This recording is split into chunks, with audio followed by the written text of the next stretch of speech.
Saudara-saudariku yang terkasih,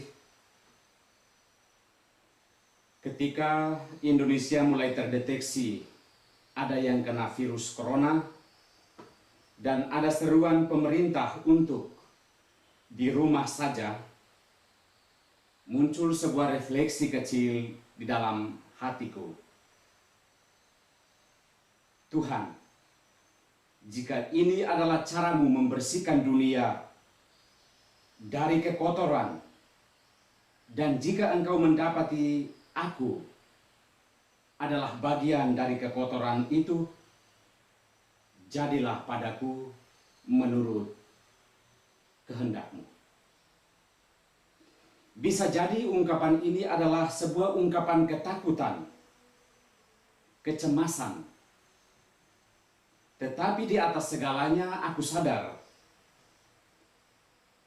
jika Tuhan yang bertindak, tak akan ada manusia super sekalipun yang bisa menghalanginya. Hemat saya, di dunia ini tak ada sesuatu yang terjadi di luar kendali Tuhan.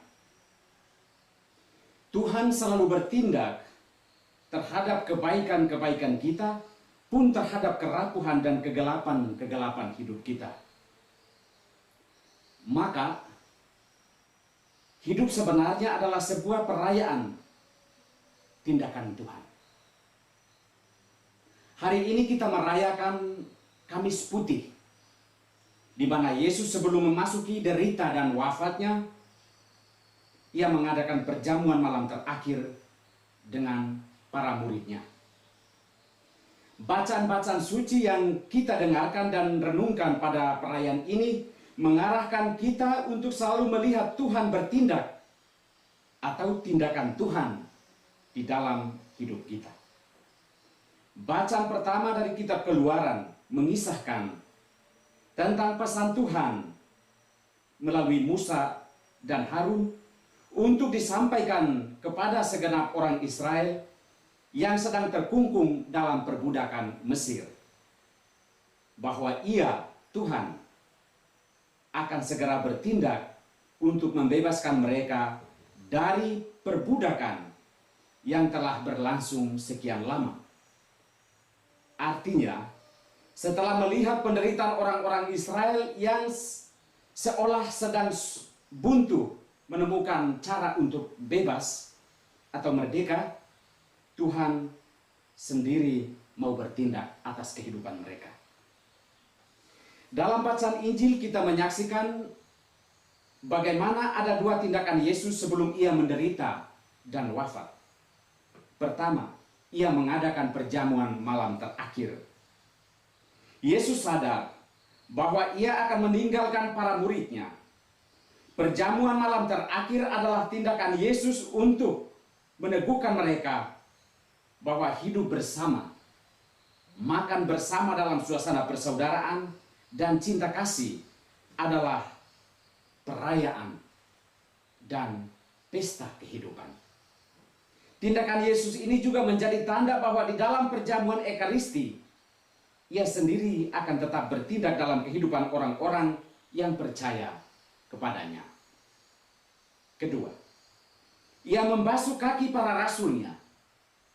Tindakan Yesus membasuh kaki para rasul adalah pesan yang teramat penting soal keteladanan dalam kerendahan hati, ketulusan cinta, pengabdian dan pelayanan terhadap sesama. Hidup tidak hanya dirayakan sebatas makan bersama, gembira bersama. Karena euforia makan dan minum bersama, jika tidak disadari, iblis akan membisikkan pengkhianatan terhadap kehidupan. Sebagaimana yang terjadi ketika mereka sedang makan bersama, iblis membisikkan sesuatu kepada Yudas untuk menjual Yesus demi makan dan minum itu sendiri. Yesus menunjukkan bahwa hidup kita akan terbebas dari godaan-godaan serupa apabila ada semangat pengorbanan dan kerendahan hati untuk melayani kemanusiaan yang ada di dalam diri sesama. Yesus mau memastikan bahwa pelayanan terhadap kemanusiaan adalah tindakan yang penting sepanjang hidup kita. Maka ia rela menjadi manusia, bahkan menjadi manusia yang paling hina untuk menyelamatkan kemanusiaan yang ada di dalam diri kita, orang-orang berdosa ini.